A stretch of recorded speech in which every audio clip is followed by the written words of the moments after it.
Vaheguru, Vaheguru, Vaheguru, Vaheguru.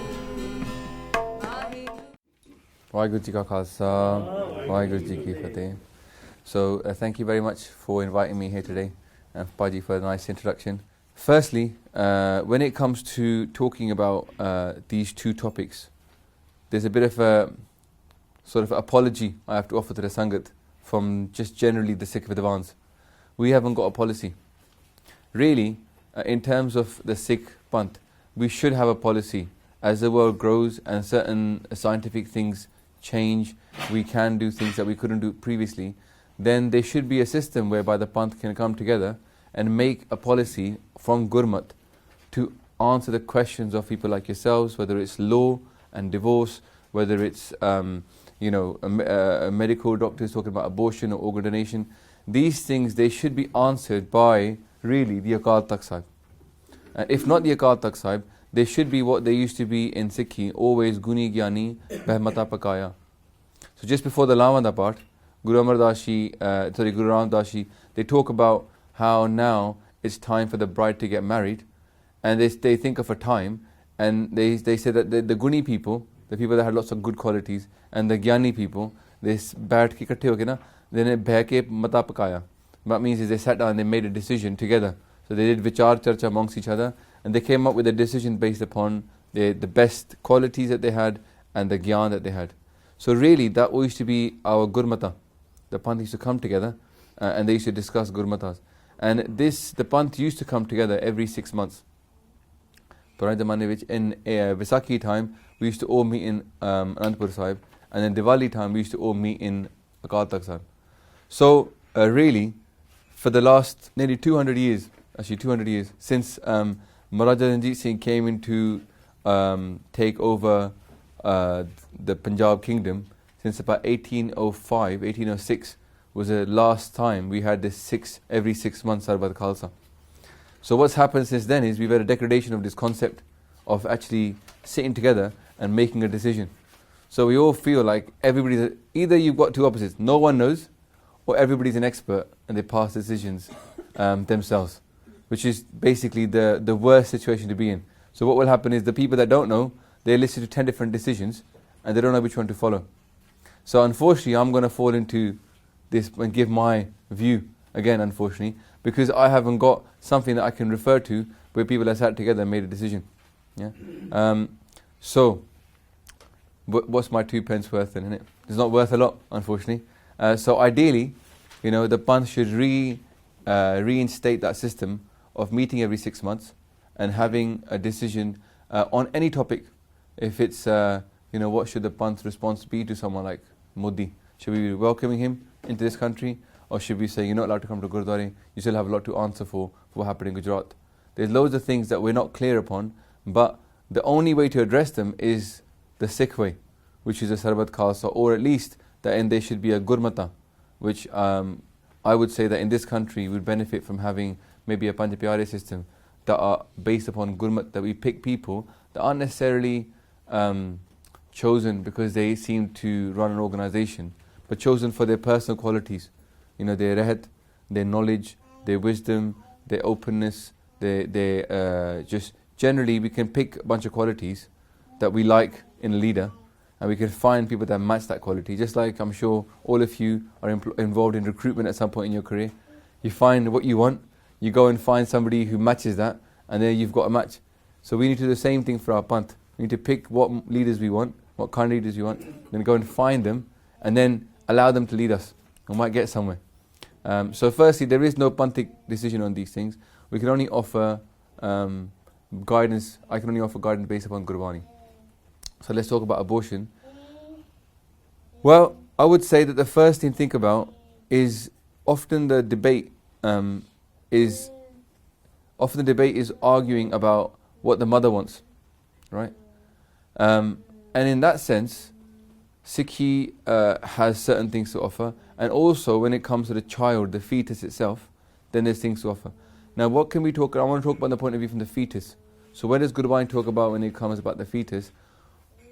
Surprisingly, what Gurbani starts talking about is about the baby in the womb. There's quite a lot of shabbas that talk about the baby in the womb.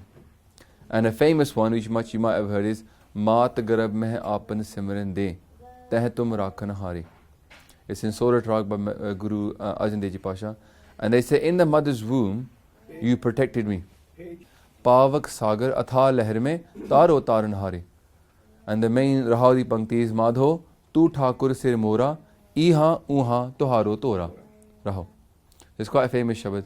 And anyway, in that Shabad, the first Pankti Maharaj is talking about is, and it's not a definitive, there's many Panktis that support this. They say, Maat garab mein, in the mother's garab means a womb, meh aapan simran de. There you give me your meditation. When I was in the womb as a child, you gave me your name to remember you. Teh tum rakhan hari. And there you were the one that protected me. So already, the child in the mother's womb is not seen as, and not born yet. It's like not existent. It's seen as an entity which is actually alive and is being protected by God. And that entity is waiting to come out. Even Gurbani, there's a Pankti which we all should read in Antab every day, where Maharaj says, they say, Mata ke garab mein pratapal kare, so kyo mano visari hai. They say, he who protected you in your mother's womb, why do you forget that Lord now?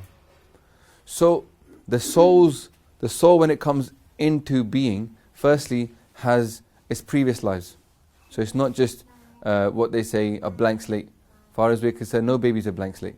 Some people say, oh, bache de masoom honde ne, enane koi nirdoshi honde ne. But no bache is nirdoshi. Koi Maharaj is saying on the other end, they're saying ki dadda dost na diyo kise, dost karma apniya, jo main kiya so main paya, dost na dije avardana. So no one is born nirdosh. Sab dekho apne purane karm pehne hai na. Pehli gal. Dooji gal, ਜਿਹੜਾ ਵੀ ਬੱਚਾ ਘਰ ਵਿੱਚ ਹੈਗਾ ਆ ਹਾਲੇ ਤੱਕ ਉਹਨੂੰ ਕੌਣ ਰੱਖ ਰਿਹਾ?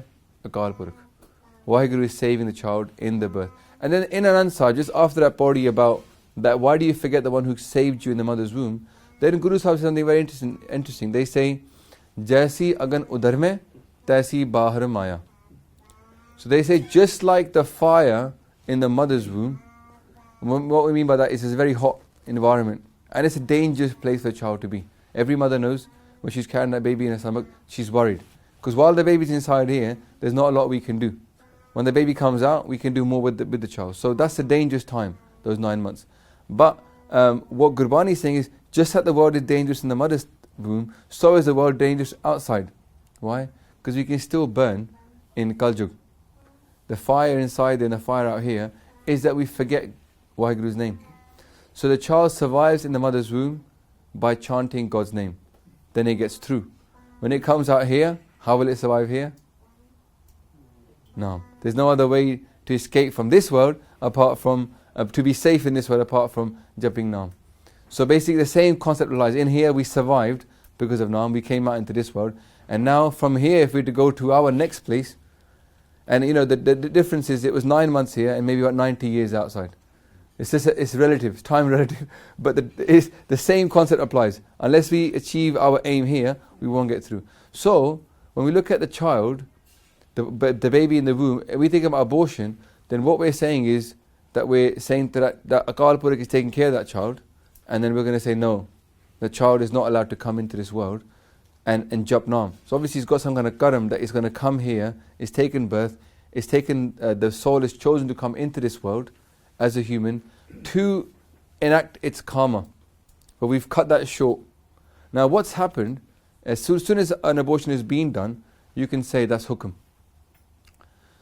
Ho gaya. Now you can't change it, it's hukum. But the question here is, while it's still not yet happened, right, there is where we are all earning karma, yet. Because Maharaj says that everything is written, sabna likhiya vudi kalam. The pen is writing, vagda hoya. Akal Purakh's pen hasn't stopped. Many people misunderstand destiny. I just want to clarify destiny. Some people think, well, jo ho gaya, so ho gaya.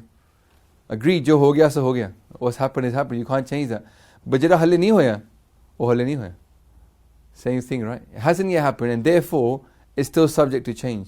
Sabna likhiya vudi kalam. The pen, the kalam of Waheguru, vagda hoya, is still writing. So destiny is being written every second. Yeah? Nothing has been written that it's going to happen in that sense, that Akal Purakh can't change as well, because their pen is ever flowing. So Waheguru is not in time. So now what can we do about, say, somebody who is currently looking at abortion? Well, firstly, Sikhi is not the kind of, it's less, I would say, less about rules and more about guidance. So when yesterday I was at a school talk and the kid said, do you get punished if you do bad things? Well, I said, punishment's a bit of a weird thing to understand. So the parents might punish you, right? But the aim is that you learn. And the same way Akal Purukh's aim for us is that we develop as beings. And the punishment is just a bit like if you're doing fitness, then there's guidance on how to be really fit. But some people are not going to listen, they're going to fall short. Then they're going to be the ones that suffer because they won't be as fit as somebody else who did listen, right? So in the same way, Akal Purukh is giving us guidance about what life is like. And if we listen to that hukum, we understand how the world works, because if you understand what hukum is, that means a system in a way as well. The laws of the game.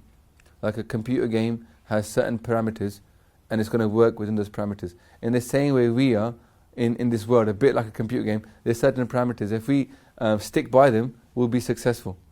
So when we're looking at the mother, what advice can we give? Or if you're a legislator, what should the law be? Well, I would say it's very easy to say not allowed, banned. That's the easy option. But that doesn't really help that person, because Sikhi is all about compassion. Guru Sahib says, Tol Taram Daya Ka Poot.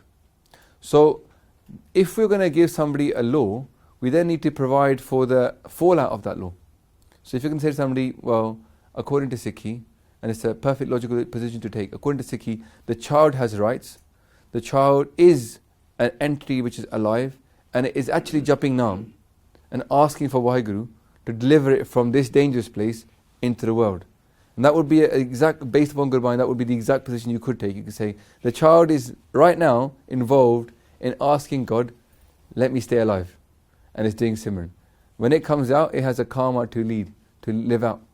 So therefore, ending that life would be the same, because Jaisi agan udar mein, taisi bahar maya. So what's happening in the womb is the same as the world outside. So if you see somebody and you shoot them in the head, right, and they're begging, Waheguru, let me live, let me live, let me live, and you walk up and just shoot them in the head, it's a very similar concept of what's going on inside the mother's womb when you say to the child, you can't live anymore. So legally, or according to Sikh procedure, you would say, well, abortion should not be allowed in that sense. But when you say shouldn't be allowed, it then becomes like banning. The problem is what about the mother? Right? The mother might not be able to cope. The mother might be under depression. It might be a child from rape. She might not have any. So then we have to give the option. You have to now deal with that situation using compassion, daya. So maybe we have to have a very robust adoption system. We know in this country that the government fails in terms of providing care to children. Okay, there's far too many examples. I think they say a friend of mine is actually working in a project to educate kids who are in care, and apparently it's something ridiculous like 2% of those kids or 6% actually get 5 GCSEs. So the government fails people that are in care.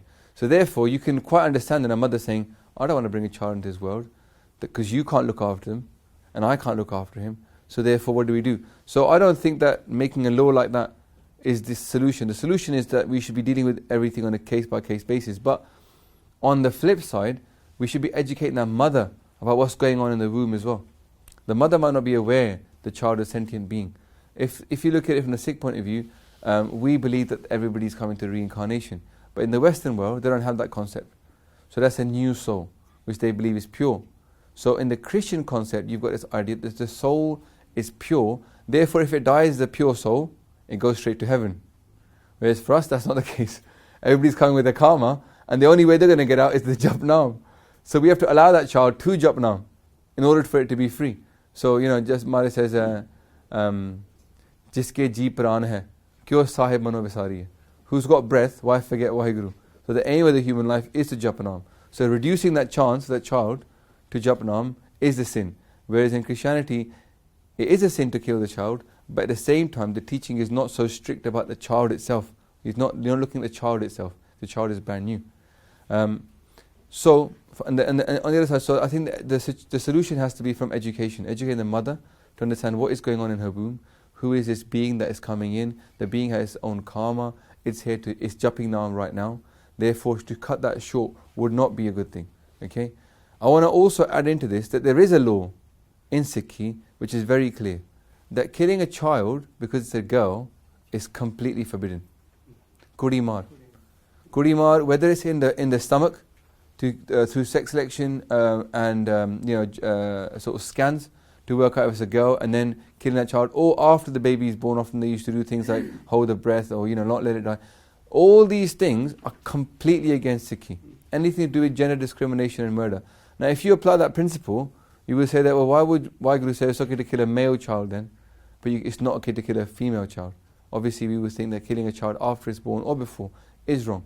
So I would say that overall, the Sikh position would be that abortion is not, it's not good, it's not recommended, and it's not for the child. But obviously, there are children that do miscarry, okay, which is not an abortion. It's a completely natural part of hukam. Yeah. And a lot of children don't survive, which is why they call it a dangerous place. If something is dangerous, only because some people do survive and a lot of people don't survive. So therefore, Maharaj describes that place as a dangerous time. Now, when it comes to the mother, what kind of guidance can we give the mother?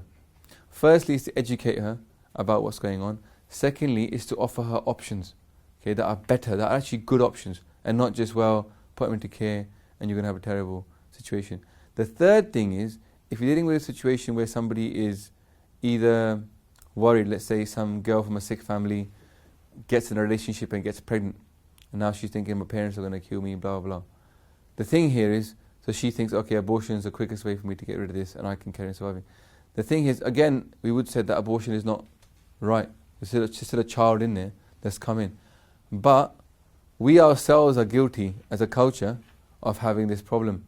So we need to be able to care for that child in compassion. The child is not to blame. Now, obviously, the girl should have been taught at a young age, okay, that Sikhi doesn't have relationships before marriage. But a lot of our youth, believe me, are very confused about this topic as well. They think dating is perfectly fine. And that was a bit of a surprising conversation I had in a camp in abroad. I won't say which country. But I was at a camp, and the topic they were discussing was, why don't Sikh girls and boys date each other? And I was a bit confused. I was like, are we at a Gurmat camp? Or have we gone to the twilight zone? The question, why don't they date each other? And I was like, has anybody ever considered the idea that we shouldn't date? And they looked at me like, I'm crazy. And I was like, well, in Sikhi, the concept is that we don't approach Kaam, right? So when we think about somebody, it's only with a view to get married to them. And it's not with a view to just have a bit of fun when you're 16 or 15 or 14. Because any relationship when you're 14 years old, very unlikely it's going to survive till when you're 22, 23 and you get married. Yeah, very unlikely. Statistically, we're talking probably 1 or 2%, right? So therefore, that's not the time to start engaging in this thing. Physically, you are an adult. People got married at those ages before. But currently, as the world is now, we don't tend to get married so young. So therefore, you would only be should be looking for a partner when you get to the age of marriage. So now this Sikhya is not given to our children nowadays. In fact, I would say that in most Gurdwara, there's not much Sikhya given at all. Right? So regardless of what we're talking about, whether it's marriage or Gurbani or what's the point of life, I would argue that most of our kids are walking around totally clueless as to what is Sikhi. And I put my hand up, I was that clueless child when I was 21. And I'm just about struggling now. So the fact is that we actually fail educating our youth. So obviously these things are going to happen in the Sikh families anyway, because they're not being taught about Kaam. Kids don't think Kaam is something to be avoided. They think it's all about keeping your hair, maybe not eating halal meat, and that's about it. And just be, sort of on a Sunday go to Gurdwara Matha Tek. They don't think that it's about controlling your Kaam, Krodh, Lobh, Hankar. I would say on the converse, our kids are known for having a lot of Krodh, for having a lot of Kaam, and drinking too much, right? And our adults as well. Not putting any fingers, but it's the reality of our community. So therefore, we've gone far away from Sikhya. So we're going to end up with this situation anyway in our community. So that's a problem. It's a long-term problem that we need to address. But at the same time, what do we tell the child or the girl or any adult that says it's gone through a rape or some kind of problem where they don't want this child? Well, first is to get them to understand what is hukum. Guru Sahib says in Bani, Je sukh dehe ta tujhe aradi, dukh bhi tujhe te ai. Je puk dehe ta it hi raja, dukh vich sukh banai. They say, if you give me sukh, I'll meditate upon your name. But if you give me dukh, even then, I will accept it as sukh. So accepting the hukum and living in tera kiya meetha lage, it's a very hard concept. And Guru Sahib says, tera kita jis lage meetha. They say if somebody sees what you do is sweet, tera kita jis lage meetha, kata kata par brahm tin jan dita. Then they get to see God inside everybody. So, for example, somebody who's been raped, on the one side, yes, we have to comfort that person and give him all the counseling to get over that. But at the same time, we can't avoid the truth that is part of hukum. And it's part of their pishle karam, their karam in this life, and the karam of the person who's done that to them. That is a whole big game that we don't understand. And the hukum is not bad. It's not bad for us. It may feel bad, but Guru Sahib says, Tum karo pala, hum palo na jane. Tum sada sada de Allah. You do good, but I don't know it as good. Right? So from a bird's eye point of view, from Akal Purakh's point of view, everything is happening according to plan. But from the person's point of view, it's not. Sure. Are you saying that this woman might have deserved being hanged? No, I'm not saying that she deserved. I'm saying it's part of the hukum. No, see the word deserve brings with it a word which is blame. So deserve brings with it the blame. What we've got to say is what's happened, okay, brings with it karma. So nothing happens outside of hukum. So we can't ever say as a Sikh, oh well, I don't know why it happened. We have to accept that everything comes from hukum. And it's a very tough thing because we've had people that have gone through some terrible experiences in Sikhi, and yet they've taken it as mitta. So Guru Sahib does say it is very hard. No way that the Guru says Sikhi is easy. In fact, in Anand Sahib, as you were talking earlier, it says this path is as sharp as a sword's edge and thinner than a hair. So it's very subtle. So there's no blame attached to anybody. You don't say, well, this is just your fault and leave them to deal with it. Like I said, we deal with that person with full compassion, but at the same time we have to make them understand that what has happened has been part of God's plan. And this is where we often fail as a community, that we just blame it on people. And also we hide away from accepting God's will. Yeah? I would say in the last 30 years, our community has really failed to deal with hukum. Since 1984, okay, we failed to understand that it's part of God's will. We are railing against the Indian government, we're railing against all the other situations.